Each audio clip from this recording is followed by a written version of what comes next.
This is World Awakenings, the fast track to enlightenment with your host, Carl Gruber.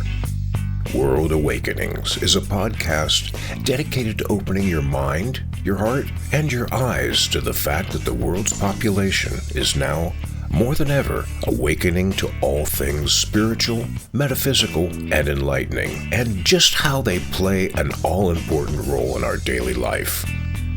So join Carl on this enlightening experience as he interviews metaphysical and spiritual experts to discuss, debate, and delve deeply into the hows and whys of this worldwide awakening.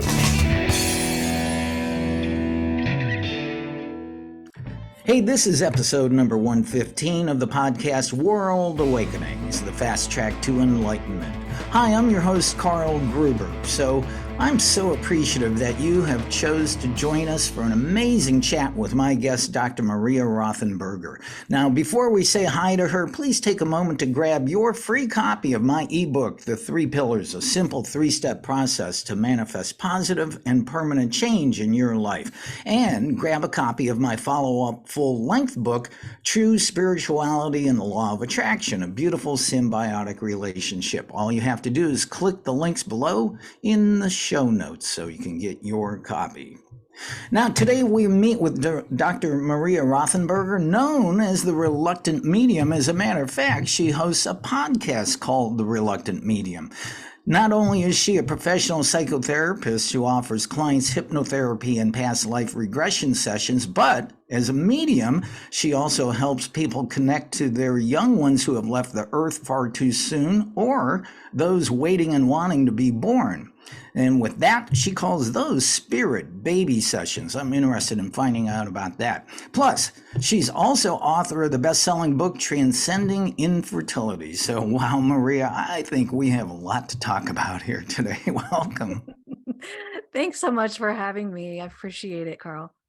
Yeah, wow. You do so many interesting things. And of course, Maria was kind enough to have me on her show a few weeks ago, and we had a blast talking about a lot of things. But let's just dive right into this, Maria. From what I can tell about you, you have taken some U-turns in both your personal and professional life. Tell us about this reluctant medium thing. I love the way you just put that. It is a U-turn. It was a U-turn. It continues to turn me around like crazy. Yeah. So I'm reluctantly a medium. I did not intend to do this for work. I was fully into mental health and supporting folks in the mental health realm. And I went through a fertility struggle myself, which is where the book comes from. But I learned some things along the way, including meditation as being the number one tool that I scream from the rooftops folks must do. And apparently the meditation that I was doing awakened within me, speaking of awakening, this connection to the other side. I was working with somebody who was just doing general psychotherapy or grief psychotherapy because she had lost her twins. And during a session, they came to me and I thought I was experiencing hallucinations or something. Like that was my, psychotherapeutic self saying, you need to go get some help. But those souls followed me around for 2 weeks. They proved their existence. And from then on, I became curious and open-ish to this kind of skill, and I do consider it a skill. A lot of people call it a gift, but I think that it's like I play the piano, but I'm no Bach. You know what I'm saying? Like, okay, I can play some things there. There's a spectrum of the skill, right? Some people are, have a little bit of it, and some people have a pretty big. They've honed it well. And so I've been honing it. I've been honing the skill, working on it. And here I am, but it's certainly not, U-turn is the perfect way to say because it was not a plan. It was my grandmother on the other side saying, "Oh, you're going to be doing this work." And I'm like, "No, I'm not." "Yes, you are." "No, I'm not." "Yes, you are." So, And so here I am. you've been honing it and owning it. I like that. Yes. So, Exactly. so it's interesting. Now, you didn't experience anything like this when you were a youngster, and when you started realizing these abilities as a medium. I mean, how long ago did this occur to you during this session? How many, was it years ago or? Yes. Actually, funny you should say that, Carl, because when I talk about that experience, I talk about having called into a podcast that I was a regular listener to. It's called Flow Dreaming. That's another skill Hmm. that I was using, which is a very meditative state. And I called her because I called into her show because I know that she's a medium. And I was nervous as all heck. I mean, I was just so nervous and anxious about that because I'm like, what's going on here? And I found that podcast episode only days ago, and it was 8 years ago. Hmm. Yeah. Did you call in to talk about your experience about the twins coming through you? Yes, I called to say WTF is going on. I don't understand. Is this a thing? What happened?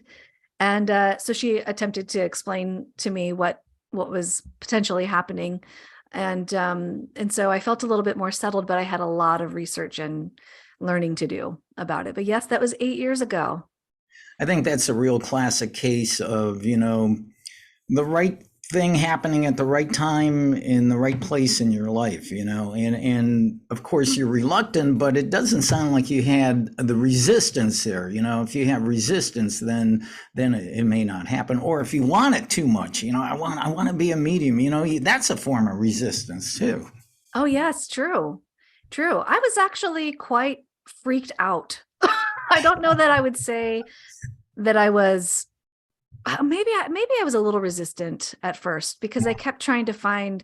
I'm a person who likes to have evidence and reason, and at that point I was very like science-based, like evidence-based, and so I didn't get it, and that freaked me out.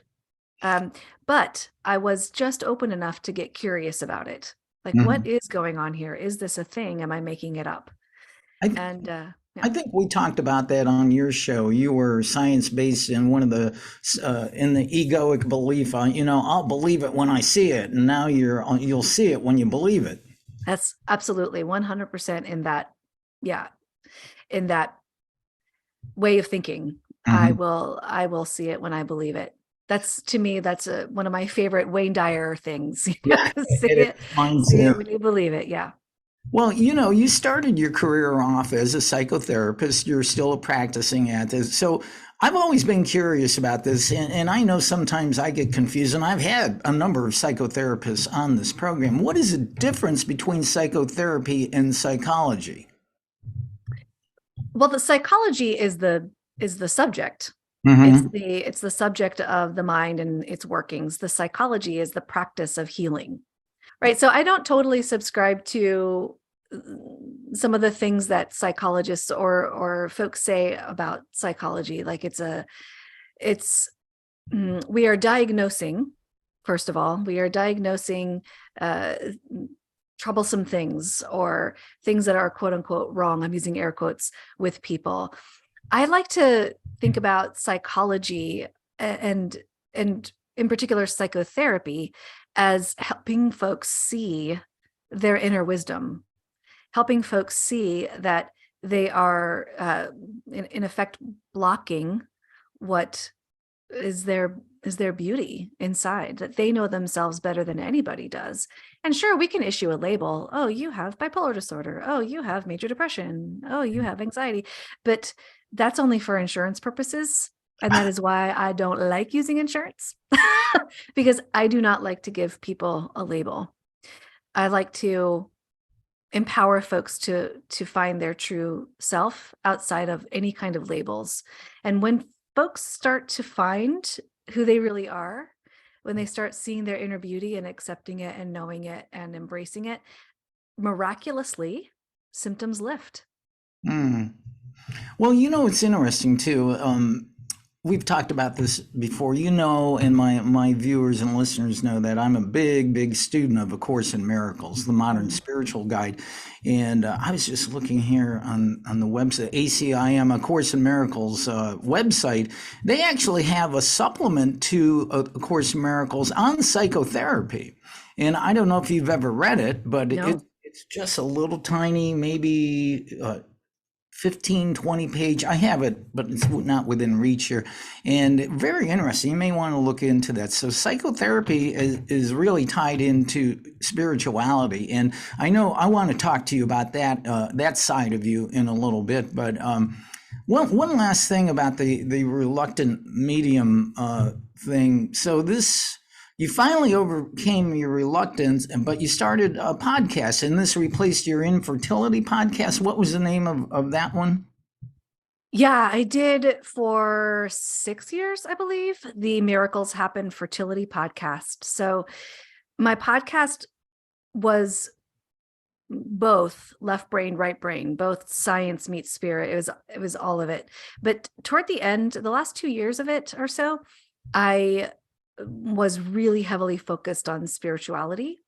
And I decided to end that podcast in favor of broadening to really satiate my own curiosity around spiritual matters, and also to have a platform to share to other people around spiritual things. But right, so even my book is there's a lot of metaphysical stuff in there. I mean, it starts with meditation, which now at the time back then, in fact, I wanted to write my dissertation on meditation and fertility issues, but I was rejected by my team at the college or at the university. They said, "Oh, it's too hard to create a dissertation or a research around that." Now people are like, "Why is that too hard? That's ridiculous." But back then it was a woo-woo thing, meditation. Yeah. So I'm now upset that I didn't push for it harder, but whatever. But it's meditation, but then there's also in that podcast all kinds of things about spiritual components of fertility. Because I find that we can get down to here's what you should eat, here's how you should exercise here, but when we talk about all things physical wellness in general, there's mind, body, soul. They're inseparable. And so I started to I can talk about fertility issues forever and ever. I mean, the content is endless, but I started realizing I needed to expand. I needed to expand on the spiritual stuff. Well, and we will expand on that expansion, but I would like to talk a little bit more. Your book, Transcending Infertility: 9 Keys for Improving Fertility, Creating Miracles, and Being a Better Human, which I could see is the metaphysical part. That's great there. So does this stem from your personal experience of trying to have a baby and not being able to happen, and then it just blew up into a bigger topic for you, helping others? That's exactly right. Yeah, the book is a combination of memoir, but tiny portions really of my experience and how I moved through those particular experiences with tools, with specific things that I use to move through it. So yeah, fertility, one can say, especially folks who aren't really in the know about fertility related issues, it is extremely traumatic. The science, the research shows that it is equal to a terminal illness like cancer. So it is desperate. It's absolutely awful. And I was in a very dark place. I was contemplating suicide. My marriage was ending. And so it was devastating. It was extremely traumatic. And so the way that I moved through that is what I wanted to help others do, because I didn't want people to experience that. I didn't want folks to be in that much pain for that long, as long as I was. Well, I have a real interesting question about this. So Many of the younger women I know now here in the year 2023 are choosing not to have children or never to have children. Yet me, not being a woman, I guess I need to ask, is having a baby a primordial drive that women feel they need to fulfill and complete themselves as a woman or a relationship? Short answer, yes. Yes. And I think that beautifully, we are starting to think outside that box. I think that fortunately we're moving past this this mandated way of living life, right? Like choosing, for example, to be a bachelor or choosing to be a single person for one's whole life and to do other things outside of that. Oh, you know, meet someone in college and you get married and you buy a house and you have a picket fence and a yellow lab and 2.4 children and blah, blah, blah, blah. That's how it goes. You work for 50 years and then you retire and then you get to have fun. I think that we're starting to think beyond that, and it's a beautiful thing. It's gorgeous. So just when it comes to like the fertility related things, yes, it's a biological imperative, and yet we are not our biology. So I'm hopeful that other people think outside of that.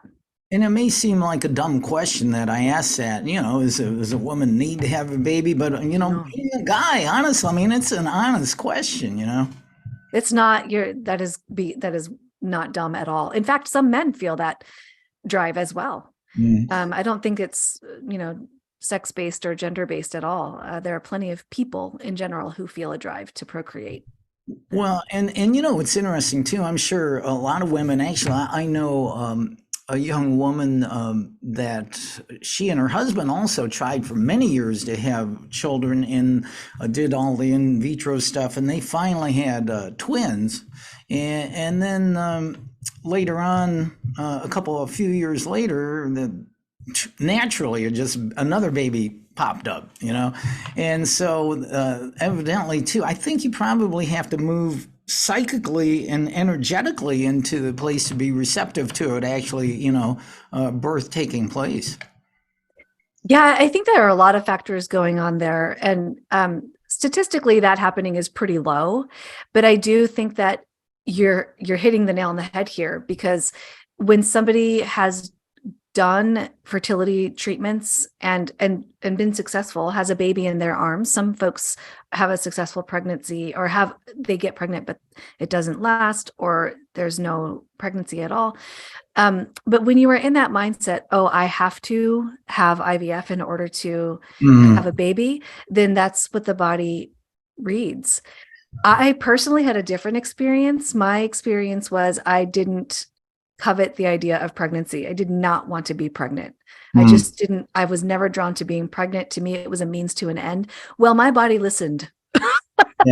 So we're not creating a pregnancy for you then. And there are many, many other factors as well. But yeah, you're right. There's a psychology to it, which is, of course, my specialty. Right? I can only imagine, a woman who's desired to have a baby, gone through years of in vitro and all that stuff, and finally has a baby, and then the morning sickness kicks in, and then she's in labor for 17 hours. She goes, I wanted this. Yeah. You know what? There's sometimes a little bit of guilt around feeling that, I wanted this so bad. I don't deserve to complain. Oh, I need to be grateful that I'm dealing with 17 hours of labor. And to me, I say that's bullshit. Pardon my French, but no, you're allowed to complain. You're allowed to say, I wanted this. You're allowed to lament the sleepless nights and the discomfort. You're allowed to. But a lot of people feel guilt in that because they did want it so badly. So you see, the trauma continues even beyond having children at home. It's a big deal. And then the old classic line is, if men had to be babies, there would be no babies. No way, dude. I'm not having a kid. So. Well, it's funny you said that, because at the end of and this is in the book, at the end of our treatment journey with to baby, I was such in a Zen state that I said, I think we need to just live without kids. Like, this would be amazing. Let's have like 12 dogs and a farm and like travel, and it'll be amazing. And he was like, okay. But then literally 2 weeks later, he was the one, my husband, who said, I really want to be a dad. Oh. And because I was in such a state of Zen, I'm like, cool. Then let's look into adoption, because I know that I don't want to be pregnant. So let's look into adoption. And so our two boys are adopted. Oh, very. Yeah, but it's right. That's why I guess I don't feel like it's tied to sex or gender or anything. It's like how the person feels. My husband is extremely great at being a dad. And we both have our moments, right? Like, parenthood. But by the same token, we are balanced with this experience that we had, this deeply traumatic experience of trying to have something occur in our life that couldn't or wouldn't and didn't. Well, all things work out in the right way at the right time. So exactly it's right. hard to see that you can't see the forest for the trees, right? At the time. Yeah. Well, Right. This all leads me to, because I mentioned this in your introduction. This all led you to spirit baby sessions as a medium, the infertility stuff and kids, and then becoming a medium. What exactly is a spirit baby session? Yeah, good question. A spirit baby session is when a person wants to come talk to their spirit baby on the other side. And folks come to me for different reasons. Folks come to me if they have lost a child. Folks come to me if they are trying to conceive. Folks come to me not sure if they want to be parents. Do I have a baby on the other side? So the spirit baby realm is different than other realms. So I can say that I do connect with other souls too, like my grandmother or my family members. It's a different realm. It's just energetically, it's different. The spirit baby realm feels just pure. It feels like laughter, like love, like delight. And it's its own thing. So yeah, a spirit baby session is, I'll tell you how I run one. I start every session with meditation. It just helps me get my brainwave activity down, but it provides an energetically safe space for the person who's joining and who's wanting to communicate. It's really common for people to feel anxious. I don't know what to expect. What are we going to talk about? Is this even going to work? I don't know. Is this even true? So it's common. It's really common. So I do a meditation to help settle nerves, but also to bring my brainwave activity down. Then I invite in the spirit baby realm and other benign souls who are tied to the spirit babies. So angels, guides, ancestors, those kinds of folks, if they are meant to guide or direct the session in some way. I completely surrender to the other side. I am not even involved. I'm just like saying what they're saying. And so then I like to cover at least 3 areas. So here's my research-based sciencey brain. I like to ask for evidence, like, give me evidence, baby, that you're around. Tell me about this person's life, what you're witnessing, what you're seeing. And they will tell me things I couldn't possibly know. Sometimes the person doesn't even know what I'm talking about, which is my favorite. Like there was one session, this just popped in my head, a memory of a session where the baby kept showing me over and over and over a red radio flyer wagon. And there was specifically black writing on the side of this. A radio flyer has white writing. I don't know why there was black writing, but it was specific. It was a couple that I saw for this session. They had no idea what I was talking about. Later, a week later, come to find out, it was one of their mothers bought a little mini radio flyer wagon with a baby's name, their son's name written on the side of the wagon, and gifted it to them. So this spirit baby was telling me that's coming and wanting to tell them. So things like that will pop up. They'll give me things that they notice. They'll follow their parents around at work, at fun, whatever. They'll just talk to me about things they witness. And then I ask if they have any messages for their parents. And of course, their parents are able to ask anything that they wish to ask. The most common questions are, when are you coming and how are you coming? Which is very difficult to answer in a quantum physical space, right? Because all possibilities exist right now. Everything is right now. And so to say you're going to be pregnant in 6 months and, this is their birth date, and it's really difficult. All I can do is say what's in their energy field right now and say, suspend all, do not write this in stone, because this can change like in 30 seconds.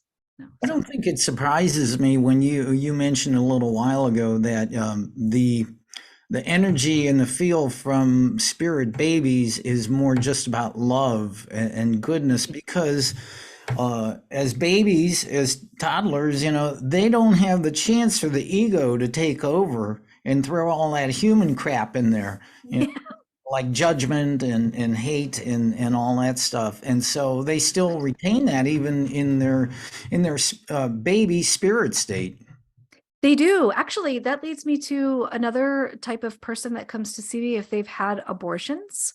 There's sometimes a tremendous amount of guilt from people, and babies are just like, I'm great, I'm fine, I love you. There's just no judgment at all. It's a decision that was made that is completely honored from the spirit baby realm. Everybody has free will, and they're just so gentle about it.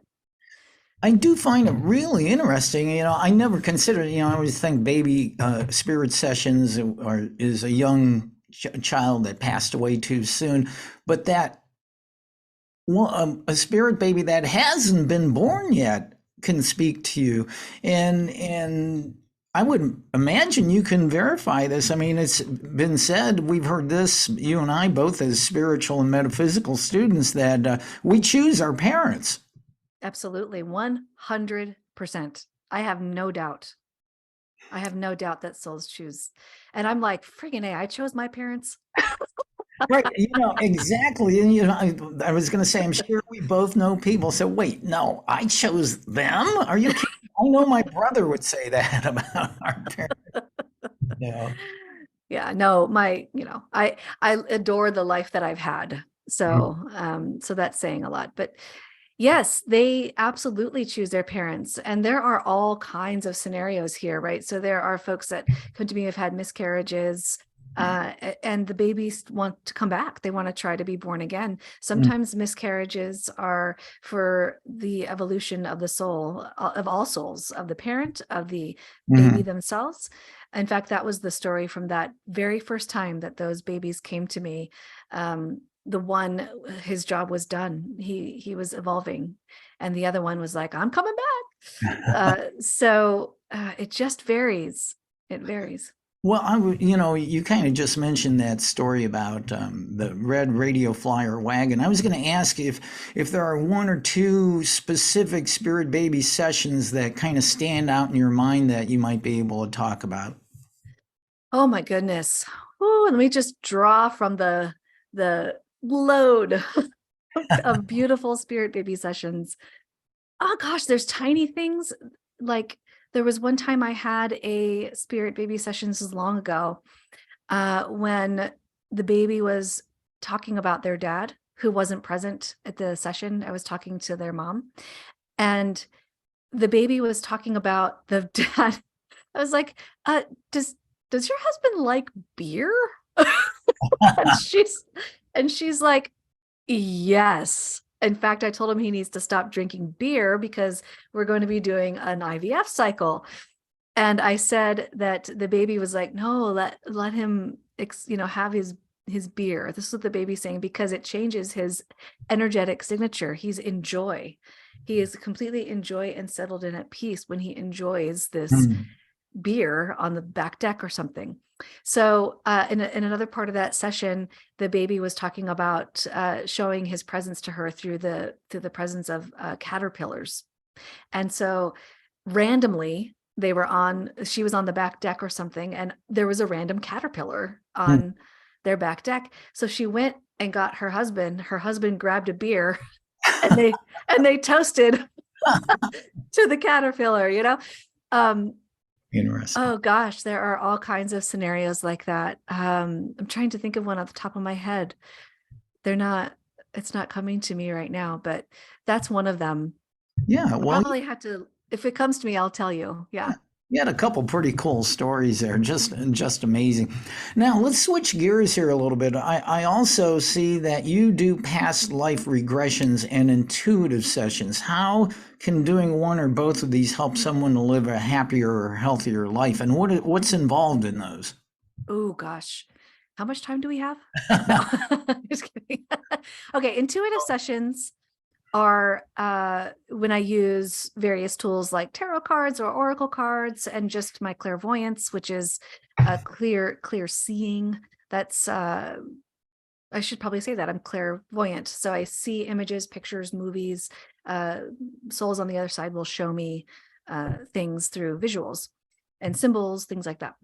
So if somebody wants general guidance in their life or guidance around love or career or those kinds of things, an intuitive or mediumship session might be useful. Mediumship also involves connection with a past, like a family member, for example, or somebody that has passed away that they want to connect with.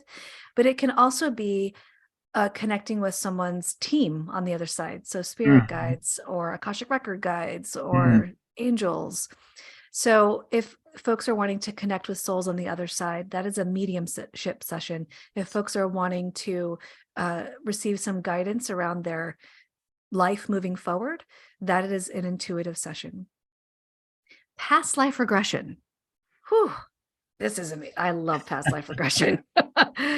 Okay, past life regression is quite different in that I am not the one being a conduit for information. It is the person who is in trance and connecting to a supposed past life. And now I say supposed because in the training that I did with Dr. Brian Weiss, he was really clear about whether or not a past life is real.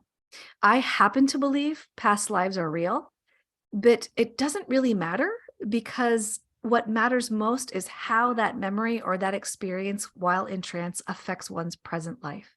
So past life regression is meant to affect one's present life. It's meant to create healing in some way. And so I do offer an intuitive piece to that. I happen to work a little bit different with past life regression because I am clairvoyant. So often I will be able to see or experience what the person is experiencing and ask, did you notice this? What does that mean to you? Right. So it's much more a therapeutic session than an intuitive session. I can't call that a healing session, especially in America. But past life regression that to me bridges the gap between traditional psychotherapy and spiritual work because it is very therapeutic. It is in the therapy realm. It's considered on the borderline there, but it has proven in the research to be quite therapeutic for folks. So, yeah, I've never done a past life regression. Do you have to put somebody in a hypnotic state? You said trance in order to do it. That's right. So it's hypnosis. And, hypnosis requires the use of suggestion and actually the person's own words. One's own words are far more powerful than somebody else's words. So we ask a lot of questions up front about what they hope to get from a past life regression session, what they're trying to accomplish, what they want to know, what they want to experience. And we use those words when helping someone in trance. There's always a sense of safety. There's always a reminder that I am not in control at all. The person is 100% in control. If anything feels unsafe, simply open your eyes. We're back to present moment. I cannot make you cluck like a chicken. I cannot make you dance around naked in the neighborhood. I can't do that unless you want to. I know. Unless you choose to, that's completely fine. No judgment from me. I'll have to pass on that one. I've done a session, actually one of my past guests, Julie Smith, and she is a medium, pretty gifted medium, and she's been this was a couple of years ago, a year and a half ago.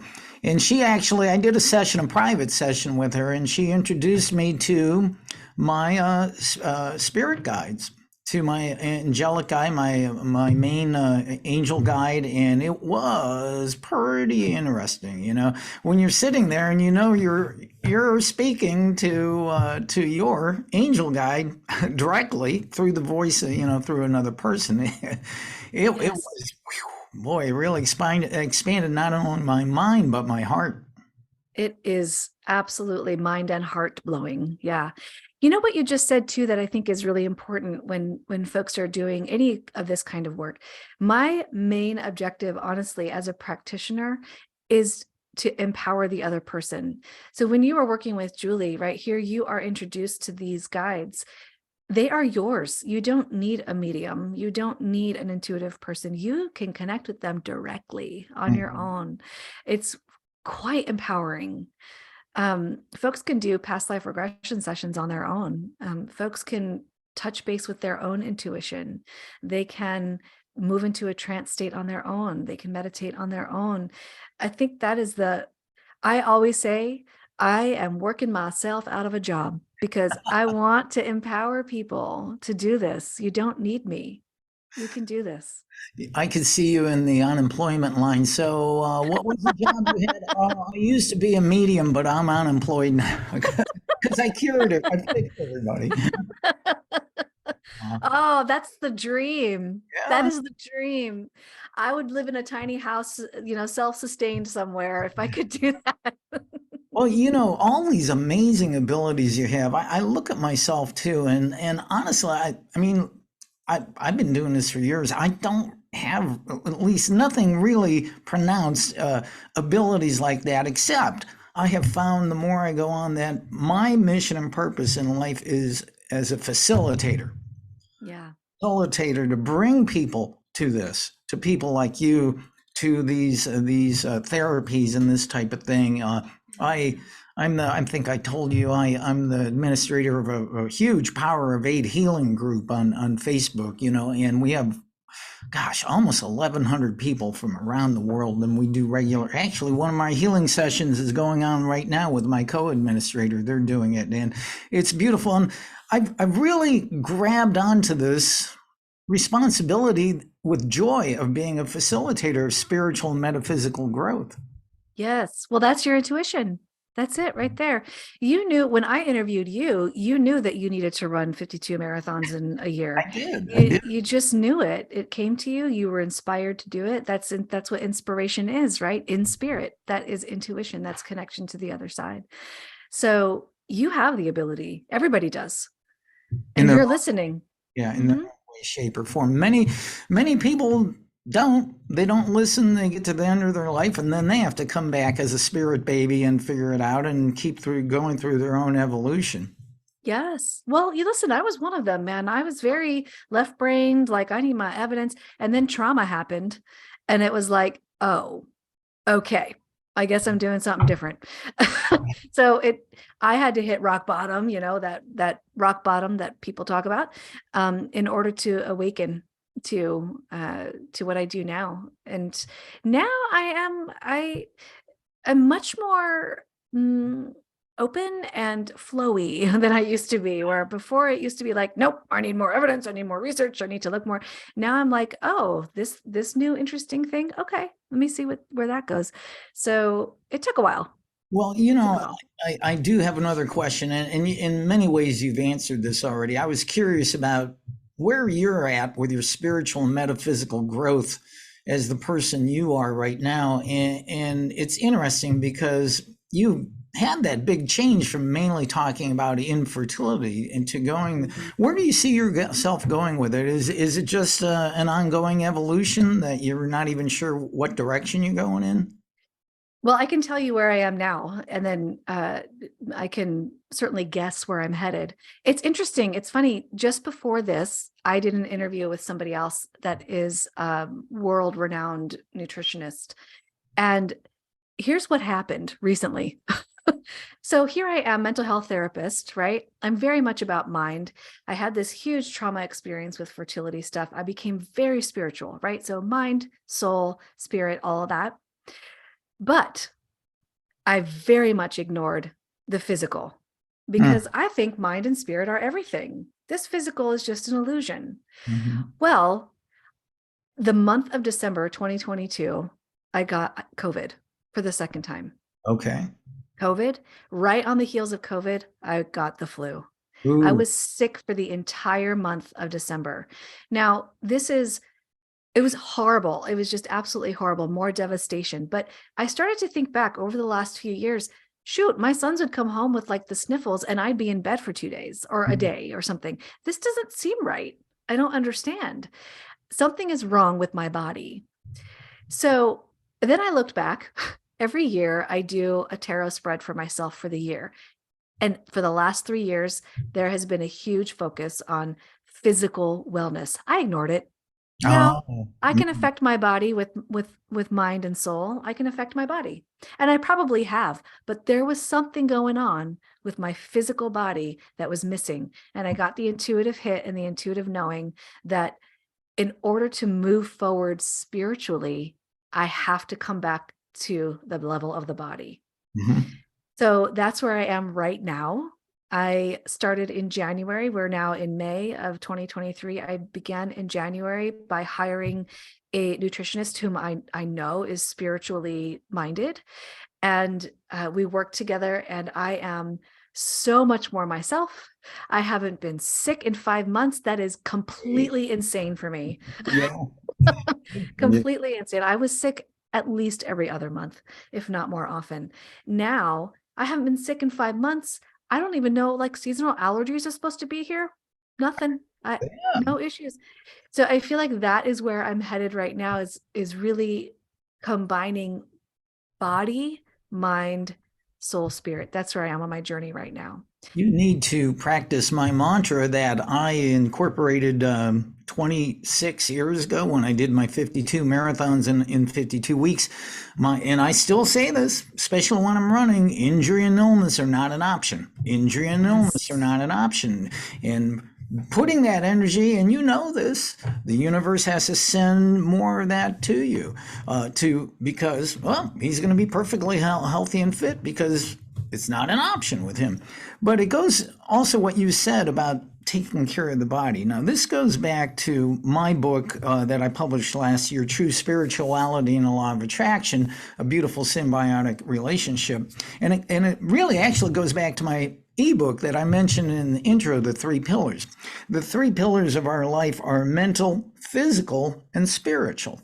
And if you're a spiritual student and we read A Course in Miracles that the body is not real, we're only here within a dream and an illusion, but if you want to live a happy, healthy life, you have to, knowing, even though if you understand that this is a dream and the body technically is not real, why not take care of it? Because it's one of your essential pillars. And if you can establish a rock solid personal physical pillar in your life for your foundation, then it allows you to live a happier, healthier life. And who doesn't want that, you know? So really, whether you believe in the body's reality or not, still take care of it because you have to live within this 3D dream.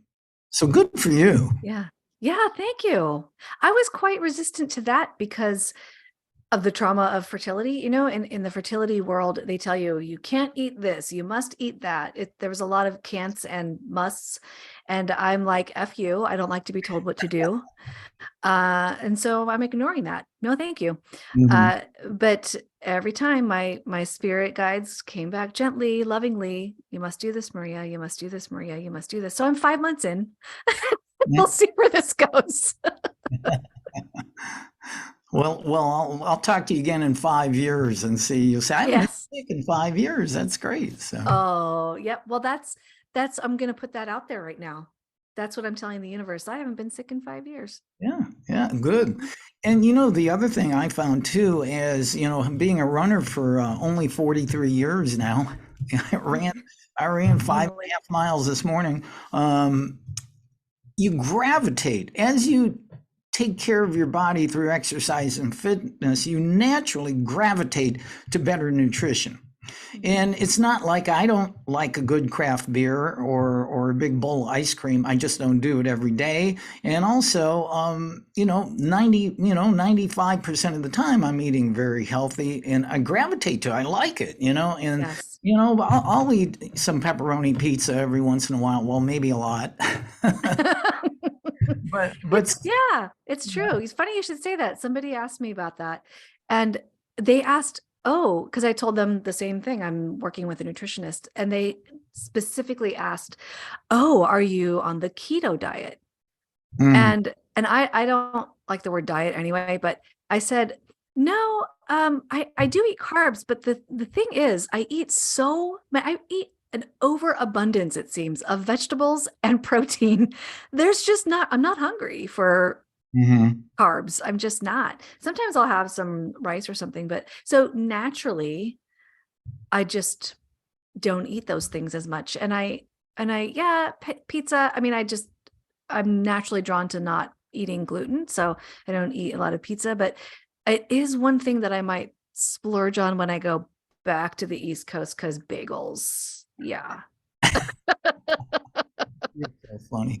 That is great. We're talking to the amazing Dr. Maria Rothenburger. She's the reluctant medium. She is a psychotherapist and intuitive and on and on and on. An author, best-selling author of the book Transcending Infertility. What a great. And when did that book come out? That was November 2020. Okay. So yeah, what a year.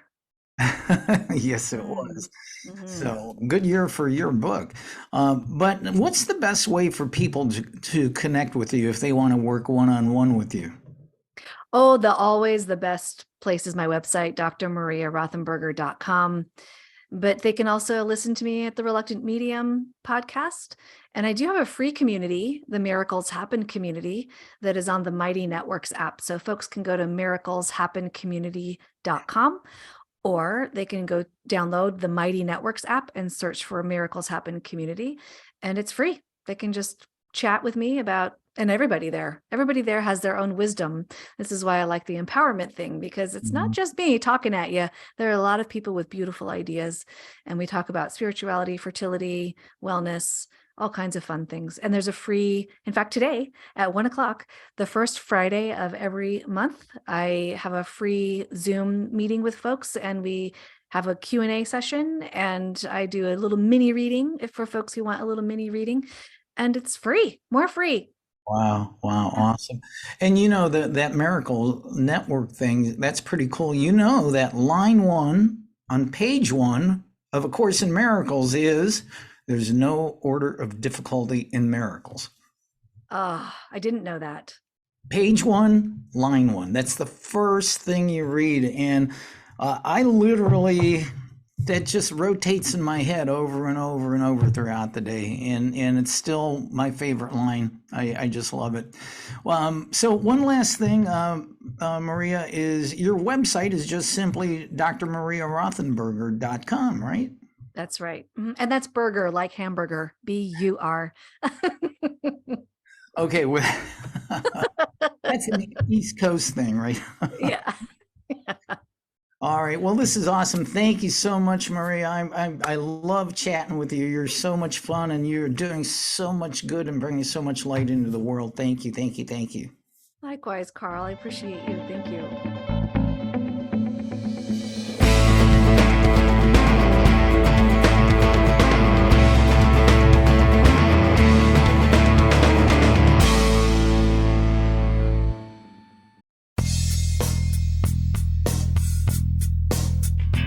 This has been another episode of World Awakenings, the fast track to enlightenment with host Carl Gruber, a certified law of attraction life coach. We welcome you to tune in to each and every episode of World Awakenings as we open your mind, your heart, and your eyes to the fact that the world's population is now, more than ever, awakening to the truth of all things spiritual, metaphysical, and enlightening, and just how much they play an all-important role in our moment-to-moment daily life. Much love and light to you, my friend, and thank you for tuning into World Awakenings.